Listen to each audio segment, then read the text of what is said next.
Salam əziz şagirdlər. Bugünkü video izahımda dəyər nəşrlərinin sınaq 3-də düşmüş riyaziyyat suallarının izahını verəcəm. Mən Teymur müəllim və sualların izahına başlayaq. Deməli, birinci sualda nə deyir? ABC 3 rəqəmli ədədi 18-ə tam bölünürsə, 4A deyirəm.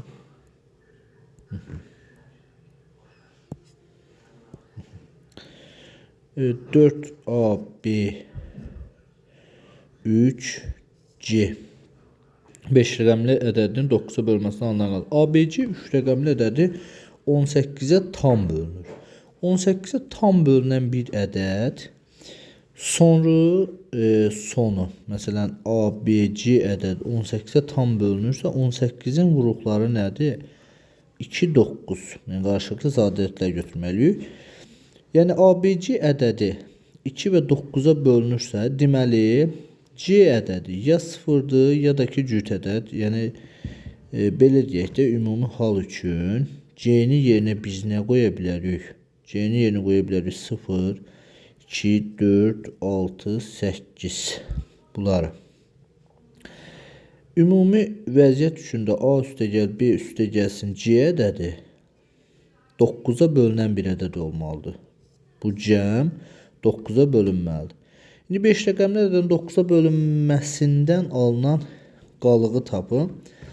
18-ə tam bölünür.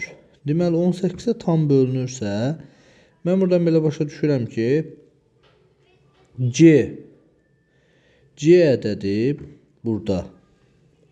Tutalım ki, C-nin yerinə mən 0 qoysam, A üstəgəl B üstəgəlinsin 0. Bu ədəd eyni zamanda da 9-a da bölünməlidir və 18-ə bölünməsi üçün 9-a da bölünməlidir. İndi buradan biz düşünməliyik ki, tutalım ki, məsələn, A üstəgəl B cəmi nə ola bilər? Məsələn, 9 ola bilər. 9 ola bilər. Sonra nə ola bilər? 18 ola bilər. Başqa məsələn 27 bu formada ola bilməz, çünki 2 rəqəmli ədəd olur artıq. Bu A üstəgəl B 9, 18 bu vəziyyətlərdə olmalıdır. İndi biz buradan başa düşürük ki, yəni burada A, B və C ədədi 18-ə bölünürsə, onsa 9-a da bölünür. Çünki 9 18-in vuruğudur. Yerdə nə qalır? Yerdə qalır 4 və 3. 4 üstəgəl 3 üstəgəl tutam ki, A üstəgəl B üstəgəlsin C. Bu ədəd 18-ə tam bölünürsə, 9-a da bölünür. 4-ün üstünə 3 gəlir 7. Yəni bizdən də qalığı soruşur. Məsələn, tutam ki, A üstəgəl B üstəgəl C cəmi 18-dir. 18 9-a da bölünür. Üstünə 7 gələndə məsələn 25 artıq 9-a bölünməsindən qalıqda nə qalır? 7. Ona görə cavab olur E variantı. 58-ci sualda 3 üstə gəlinsin 37 çıxılsın 1. Çünki 3-cü dərəcədən kök altına 1-dən 1 çıxır. 3 üstə gəlinsin 37-dən 1 çıxanda 36, 6, 3-ün üstünə 6 gəlin 9, 9-dan kök çıxır. 3 cavab olur C variantı.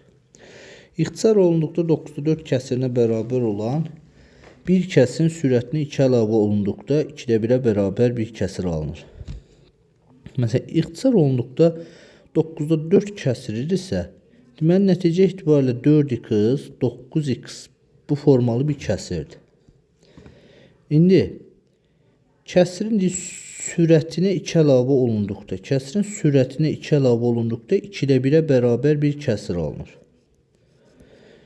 Bərabər bir kəsir alınır. 9-da 4-ə bərabər olan kəsirin sürət məxrəcinin cəmini tapın. Deməli, biz bundan x-i tapmalıyıq. 2 kere 4, 8x üstə gəlinsin. 4 bərabər 9x, x bərabər oldu 4-ə.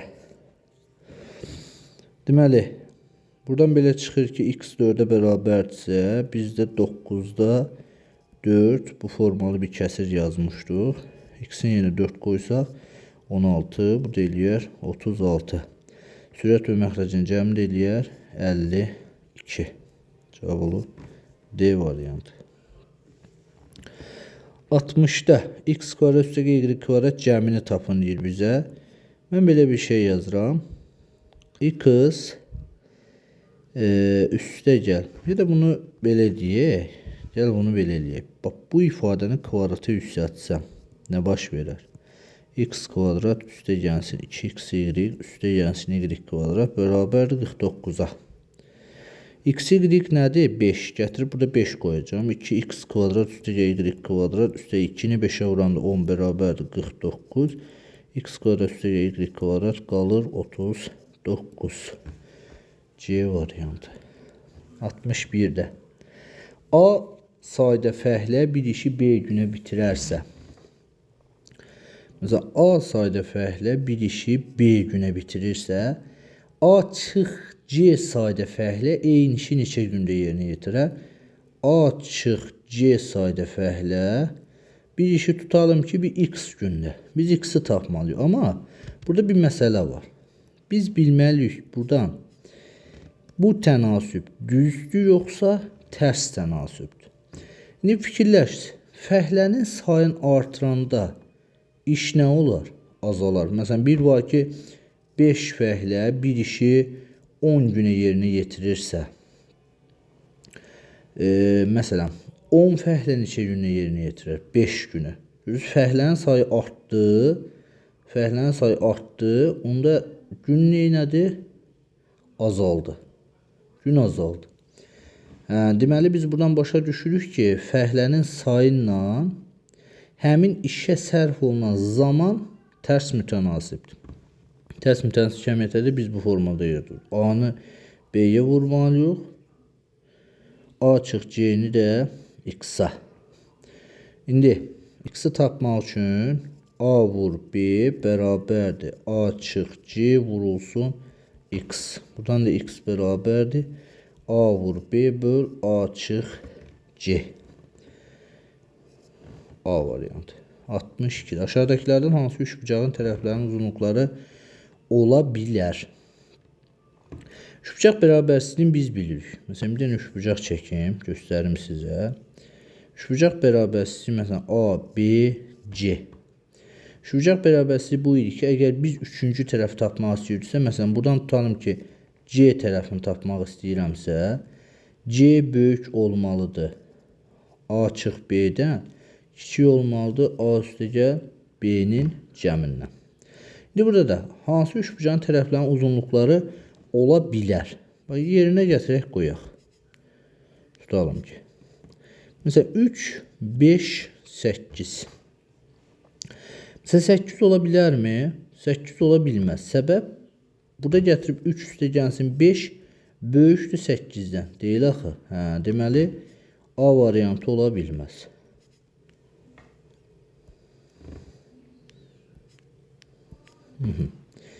2, 4, 6. Bu da ola bilməz. 2 üstə 4 gələndə 6 eləyir. Sonra 1, 2, 3. 1, 2, 3 də ola bilməz.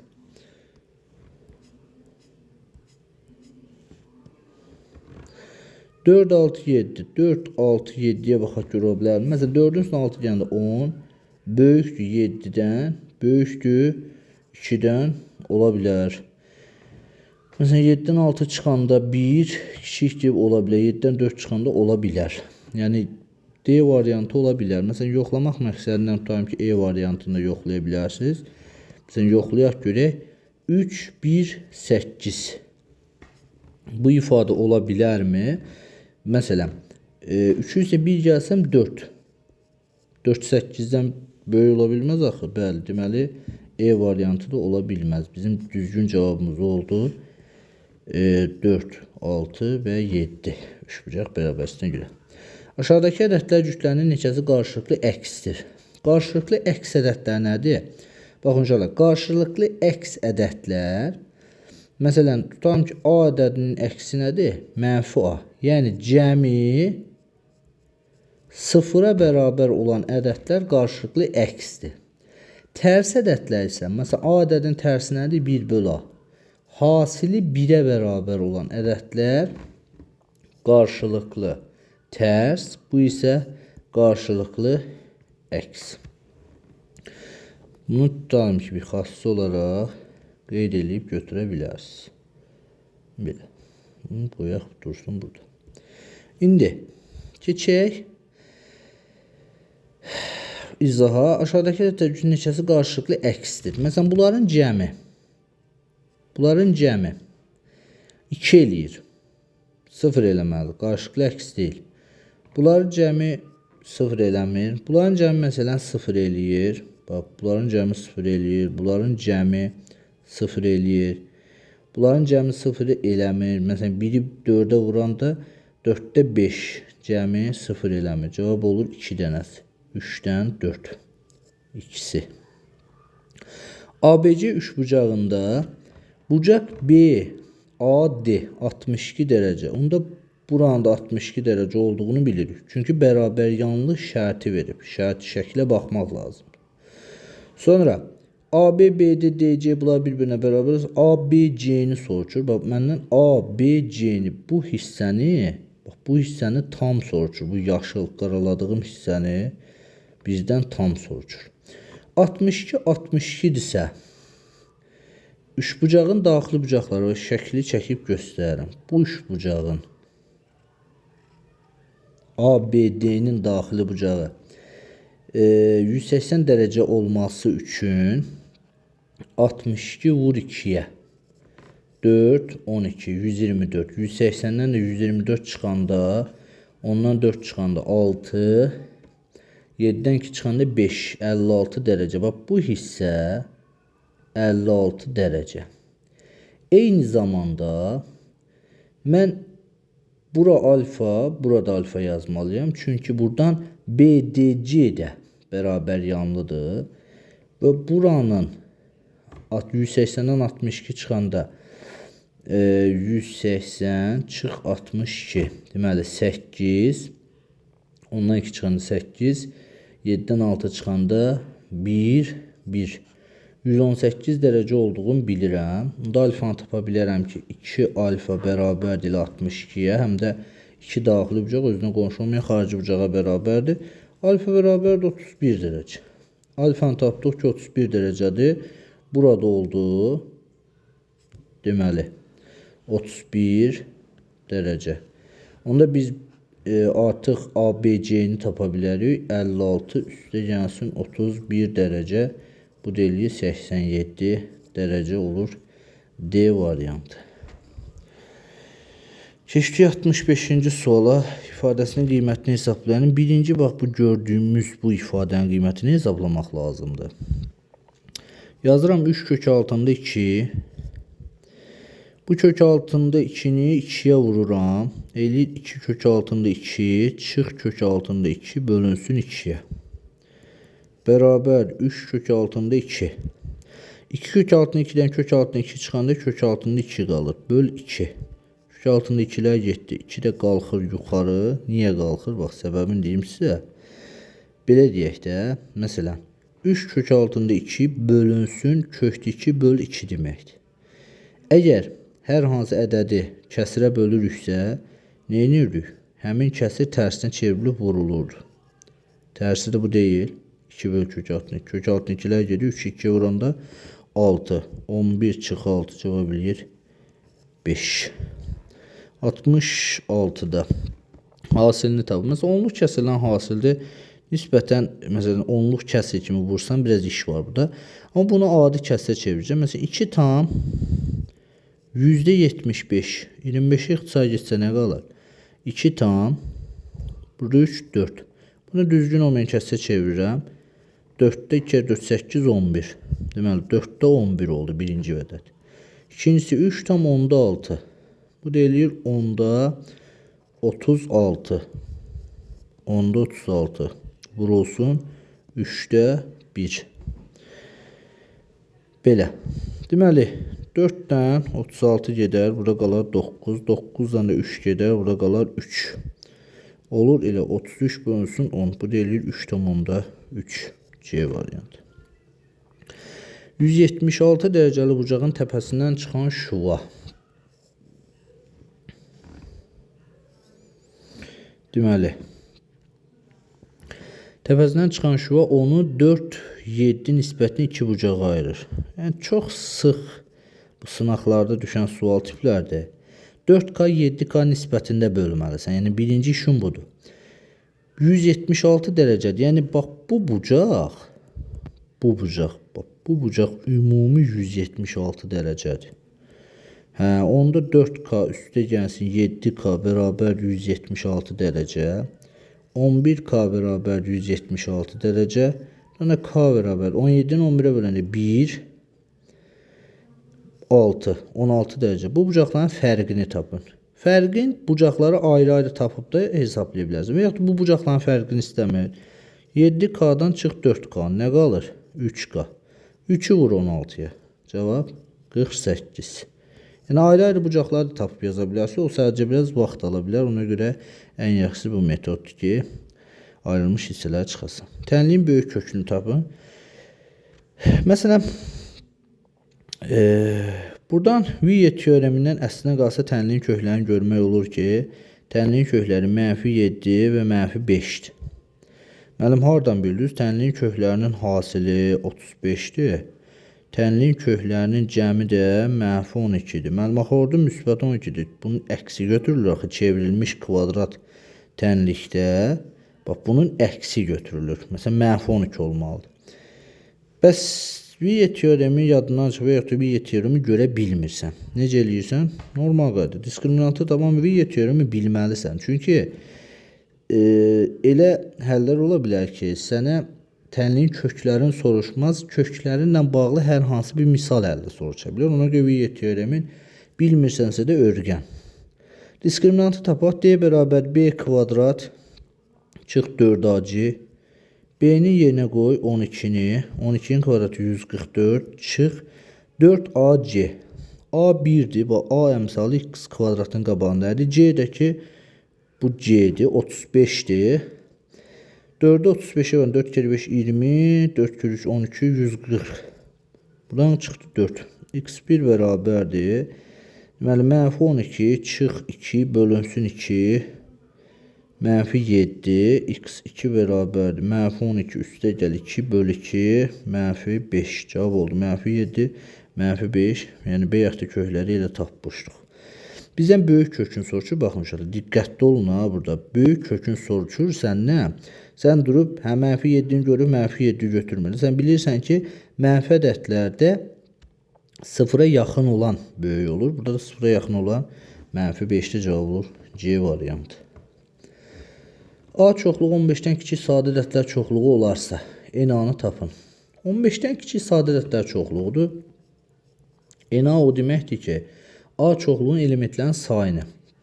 15'dən kiçik sadə ədədlər hansılardır? 2, 3, 5, 7, 11, 13. Belə. Çoxsuz tək ədədlərdən sadə ədədlər qarşılaşır. Sadə ədədlər özünü və 1'ə bölünür. Yəni tək ədədlərin hamısı özünə düz deyil. Birinin yeganə cüt ədəddir ki, 2'dir. Sadə ədəddir.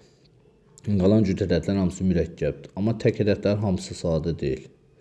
Düz sadə ədədlər demək olar ki, sadə ədədlər hamısı deməli 2'dən başqa hamısı tək ədədlərdir. Amma tək ədədlərin hamısı sadə deyil. Axı ona görə diqqətli olun burada. 15'dən kiçik sadə ədədlər çoxluğu olarsa 1, 2, 3, 4, 5, 6 dən olur D variantı. Mərkəzləri eyni olan iki çevrənin radiusları 5 cm, 9 cm olarsa, onlar arasında qalan halqanın qalınlığını tapın. Bax, şəkli çəkirəm. Bir çevrə belə çəkirəm. Bir dənə nisbətən balaca çəkirəm. Bax, mərkəzləri eynidir.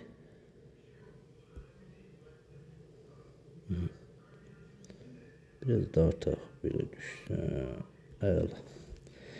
Mərkəzləri eynidirsə, bura bir mərkəzi nöqtə qoyuram. Bu mərkəzi nöqtə.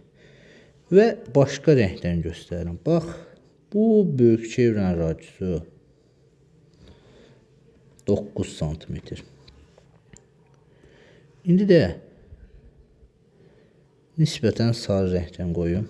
Bax, bu da kiçik çevrənin radiusu. Görə bilirsiniz də yəqin ki. Yaxınlaşdırım. Gördünüz, kiçik çevrənin radiusu. İndi fikirləş. Deyir, mərkəzə yönələn iki çevrənin radiusları böyük 9'dur. 2 də 5'dir. Bax, buradan bura kimi 9'dur. Buradan bura kimi 5'dir. 9'dan 5 ise məndən onlar arasında qalan halqanın qalını. Bax, halqa bu hissə halqadır. Baxın uşaqlar. Baxın. Bax, bu hissə. Bax, bu hissə.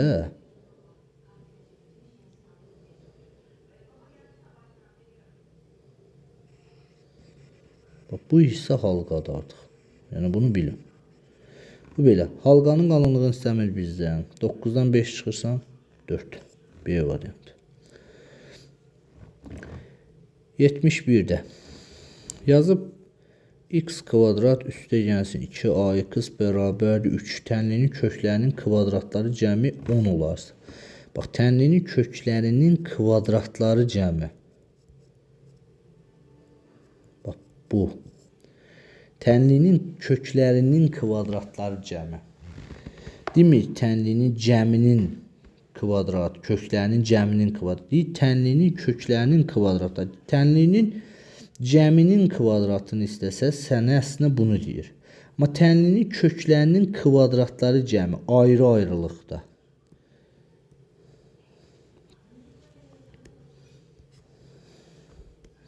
Ona görə səndən bunu istəyir. Deməli, mən bunu belə yazaram. Üstə gəlsin 2ax çıxılsın 3 bərabər 0. A aşağıdakilərdən hansı ola bilər? Bunu açaram. x1 üstə gəlsin x2'nin kvadratı çıxılsın 2x1 x2 bərabərdir 10. x1 plus x2 nədir? 2a kvadratı 4a kvadrat çıxılsın. x1 x2 nədir? Mənfi 3. Mənfi 3 bərabər 10. 4a kvadrat üstə gəl 6 bərabər 10. 4a kvadrat bərabər 4. A kvadrat bərabər 1. Plus minus 1. Aşağıdakilərdən hansı ola bilər? Plus minus 1 mənfisi yoxdur. Cavab ilə D variantı 1 olur. Bir nöqtədən çevrəyə çəkilən iki toxun arasındakı bucaq. Yenə də. Yəni çevrə. Yəni nöqtə. Deməli, bir nöqtədən çevrəyə 2 dənə toxunan çəkilib.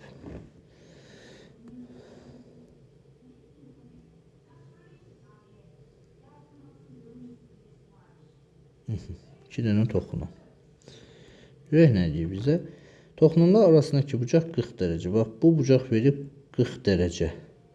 Toxunma nöqtələrinin çevrədən ayırdığı böyük qövs neçə dərəcədir? Məndən böyük qövs soruşur, bu alfanı soruşur. İndi gəl belə deyək. Burada olsun tam, bu qövsdə olsun beta. 40 dərəcə bərabərdir. Alfa çıx beta bölünsün 2. Alfa çıx beta bərabər olur 80 dərəcəyə. Eyni zamanda da alfa üstə gəlsin beta da 360 dərəcədirmi? Çünki bütöv çevrəni verir. Bunu buradan götürürəm. Gətirirəm bura. İndi buradan tənhilər sistemini həll edək.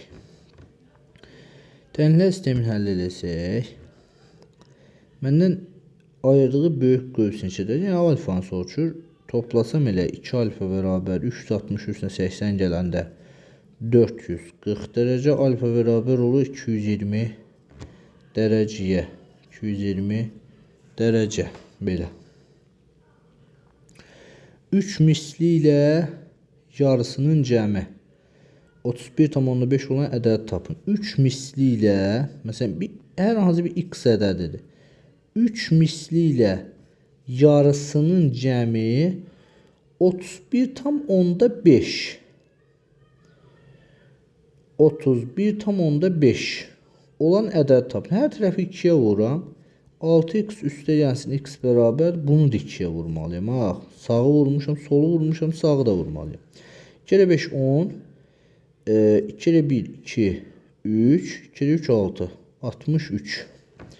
Olur 7x bərabər 63'ə. X də bərabərdir 9. Olan ədəd tapın deyə cavab verir 9. 74'də.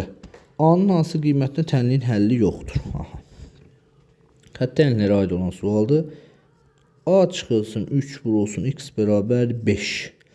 X-i tapmaq üçün nə etmək lazımdır? 5 bölünsün A çıxılsın 3. A-nın hansı qiymət tənlinin həlli yoxdur? İndi sən fikirləş. Bax, kəsr rasional bir ifadədir. Məxrəc nə olsa kəsrin mənası olmaz. Müəllim 0. Bəli 0. İndi sən fikirləş. Bax, bu məxrəcin 0 olması üçün A nə olmalıdır? 3. Bəli. A3. Bitti getdi. Yəni əzbərləməyə ehtiyac yoxdur nəysə.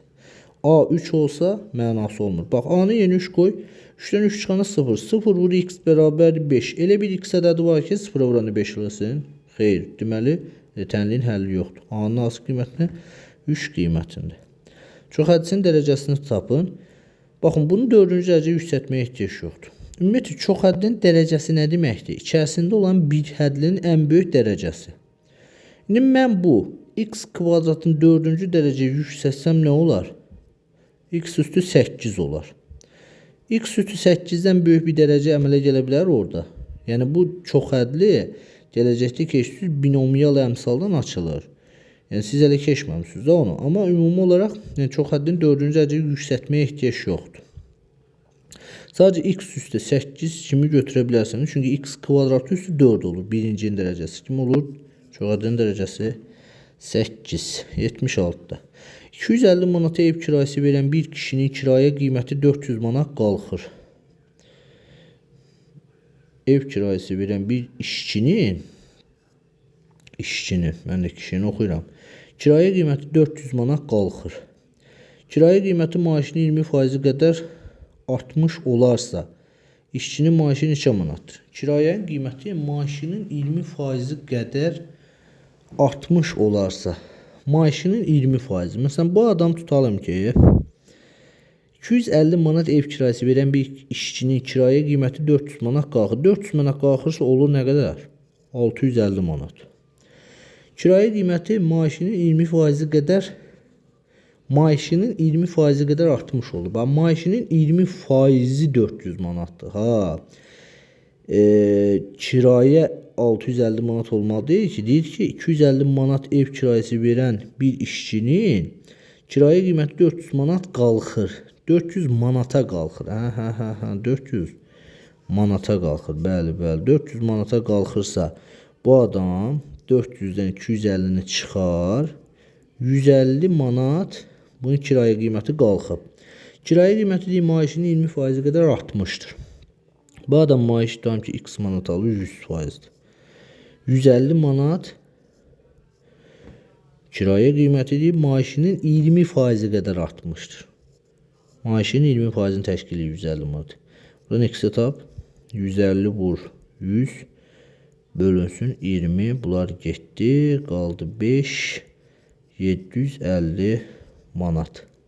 İşçinin maaşı neçə manatdır? 750 manat. Əsl standart əmək haqqı. Yaxşı ki, real məzənliyə uyğun məsələ salıblar. 77-də tənasübdə x bərabər 30 olarsa y-i tapın. X-i yenə 30 qoysaq, 30 bölü y bərabərdir 5-də 3. 3y bərabərdir 150. Y bərabərdir 50. Oldu 50. Gəldik əsas misallara. Tapşırıq 53 ayrılmışdır. Neyse. Düz xətt çevrənin uzunluğu 75 cm-ın diametrinə perpendikulyardır. Yəni çevrə çəkək. Yəni diametr çəkək. Diametr uzaldıq. Belə. Olsun diametr. Düz xətt çevrənin uzunluğu 75 cm olan diametrinə perpendikulyardır. Bir dənə düz xətt var. Və bu düz xətt diametrə perpendikulyardır. Və diametri 9 və 16K nisbətində bölür. Belə deyək. Bu nisbətən bu düz xətti biraz sürüşdürək bura. Biraz oxşarlığı olsun. Belə. Deməli 9K Bir də 16K nisbətində bölür.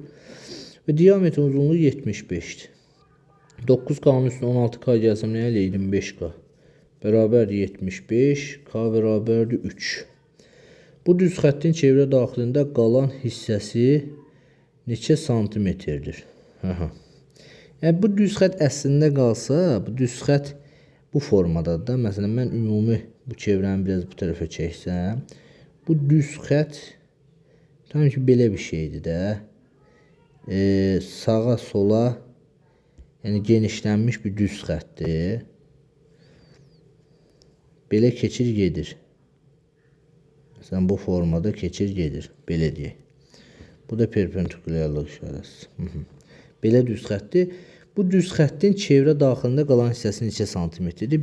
Bizdən bu hissəni soruşur. Və çevrə daxilində qalan hissəsi var. Bu hissəni soruşur. Tam düz xətt soruşmazaq, sonsuzluğa kimi gedir. K'nı tapdıq 3. 9'u 3'ə vuran nə eləyir? 27. 16'ı 3'ə vuranda 48. Biz nə bilirdik çevrədən? Çevrədən bu xassəni bilirdik ki, bax buradan yazıram.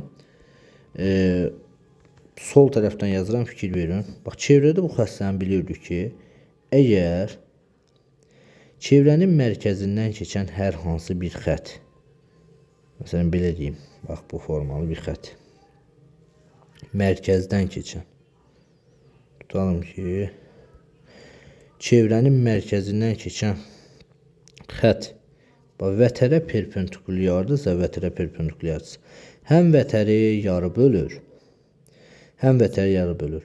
Həm də tutalım ki, məsələn, bura A olur, buradan bura kimi məsafə B, buradan bura kimi məsafə C idisə, B vur C bərabərdir A vur A. Belə deyək də, iki daxildə kəskin vətərlərin xassəsi idi.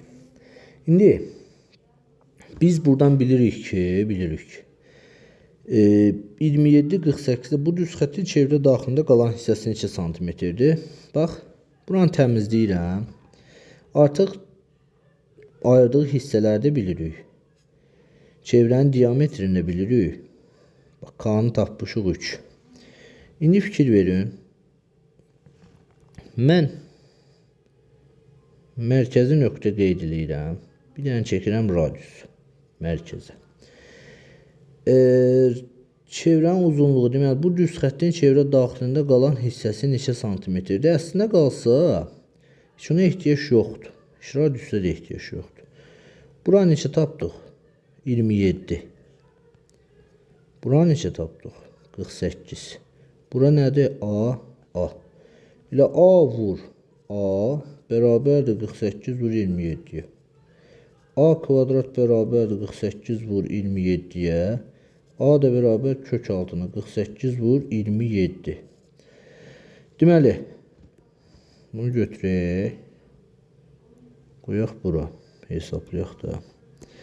Deməli, bərabərdir kökün 10. 48 yazıram 16 vur 3 kimi. 27-ni yazıram 9 vur 3 kimi. 16'dan köhnəyə çıxır 4. 9'dan köhnəyə çıxır 3. 3'ü 3'ə vuranda 29 ili kök 3 çıxır. 4'ü 3'ə vuranda 12. 12'ü 3'ə vuranda 36. Elə çevrə daxilində qalan hissəsi neçə santimetrdir? A 36'dır. Onda burada 36'dır. Qalan hissəsi nə olur? 36'ın üstündə 36, 72. Bu belə. Sonra kökləri x çıxılsın 3 modulda bərabər 5 tənliyin köklərinə bərabər olan kvadrat tənlik qurun. Bu modulu açıb istifadə eləsə, x çıxılsın 3 bir dəfə 5'ə, bir dəfə də -5 kimi açacaq. Həll eləsəm, x-i bir dəfə 8 taparam, bir dəfə də -2 taparam. Elə bir ki, tənliyin kökləri 8 və -2 olan kvadrat tənlik qurmalı. Viye teoreminə görə tənliyin köklərinin cəmi 6'ya, köklərinin hasili isə -16'ya bərabər olan bir kvadrat tənlik quraq. X kvadrat çevrilmiş kvadrat tənlik olurdu onsuz da bu. Çıx 6x çıx 16 bərabərdir 0. Olur. Bizim kvadrat tənliyimiz bu. 80'də perimetr 62 cm olan üçbucağın tərəfləri 3A bu. Belə deyək. Bir dənə çevrə, çevrənin tərəfləri 3A plus 2, 3, 6A çıx 2 və 5A çıx 9. Bu üçbucağın ən böyük tərəfi ən kiçik tərəfindən neçə faiz çox olar? Tərəflərini tapaq. Perimetr 62-dirsə bunların hamısını toplayaq. 3A-nın üstünə 6A gələndə 9A üstünə 5A gələndə 14A. Deməli, -2, -9, -11 üstünə 3 gələndə -8 bərabərdir 62-yə. 14A bərabərdir 70-ə, A bərabərdir 5. A-nı 5 tapdıq. Onda tərəflər nə olur? 3-ü 5-ə vuranda 15, üstünə 3 gələndə 18. 6-ını 5-ə vuranda 30, 2 çıxanda 28. 5-i 5-ə vuranda 25, 9 çıxanda 16. Deməli, bu üçbucağın ən böyük tərəfi ən kiçik tərəfindən neçə faiz çox olar? Ən kiçik tərəfi nədir? 16. 100 faizdir. Ən böyük tərəfi nədir? 28. X faiz. Aha. Buradan biz X-i tapaq. X bərabərdir 28 vur 100 böl 16-ya. 4-ü ixtisar getsə, burada 7 qalar, burada 4 qalar. Bu da getsə, burada qalar 25. 7-ni də 25-ə vursaq, 7 kere 5, 35. 7 kere 2, 14, 17, 175 faiz olur. Hə, deməli, X oldu 175 faiz. 100-dən 175-ə neçə faiz çox olur? 75 faiz. Müxtəsər vurma düsturlarından istifadə ifadənin qiymətini hesablayın. Müxtəsər vurma düsturundan istifadə etmək lazım. Baxırsan suala. Burada sənə əslinə qalsa açıqlama verib. Buranı kiçildək. Artıq bunu tapdıq da biz. Çünki müxtəsər vurma düsturundan istifadə edib göstərəcəm bunu. Baxın. Bax, %35'i, bax, 1,35'i 2'ye vuranda yerin dəyişik yazın bunu. Bax, 2'ni 1,35'e vuranda mənə nə verir? 2,7'ni. Deməli, yuxarı nədir? 1,35 çıxılsın 0,85'in mörtəzə kvadrat. Açsan yuxarıdan verir. Keçdik aşağıya. Aşağını da məsələn açsam buranı. 2,45'in kvadratı üstə gəl 2 vur 2,45 vur 0,95 üstə gəl 0,95'in kvadratı çıx 4 vur 2,45 vur 0,95. Bax 2 4 çıxanda nəticədə 2,45'in kvadratı çıx 2 vur 2,45 vur 0,95 üstə gəl 0,95'in kvadratı eləyər mi? Eləyər. Bəs bu özü nədir? Bax, bu özü bizə nəyi verir? Buranı kiçildim. Bax, bu özü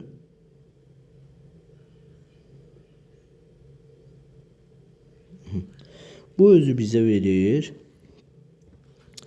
Mörtəzədə 2,45 çıxılsın 0,95'in kvadratı.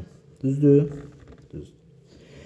İndi gətirib bir yerinə qoysan. Bax, artıq bu hissənin yerinə göstərirəm. Bax, bu hissənin yerinə.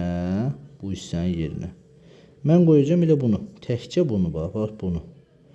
Qoyaq yerinə. Silirəm buranı. Silirəm. Bunu gətirib qoyuram bura. İndi bunu təmizləyib, bunu da ehtiyac yoxdur. Belə. Kvadratı belə. İndi 1,35'dən 0,85 çıxanda nə qalır? 0, 5, 0, 0,5'in kvadratı qalır. Bəli. 2,45'dən də 0,95 çıxanda nə qalır? 0, 5, 1,5'in kvadratı qalır. Məsələn, burada 0,5'in kvadratı nədir? 0,25. 1,5'in kvadratı 2,25. Mən hər tərəfi 100'ə vursam 25, 225. Deməli 25'dən 225, 25'e ixtisar edəndə cavab qalır 9'da 1. Cavab oldu 9'da 1. Belə. Sınaq bitdi uşaqlar. Yəni 9-cu siniflər üçün normal çətinlikdə olan suallar, orta asan çətinlikdə olan suallar idi. Nə qədər də çətin sınaq deyildi. Güvən nəşrlərində bundan da nisbətən çətin suallar düşür. Belə uşaqlar, sağ olun, uğurlar.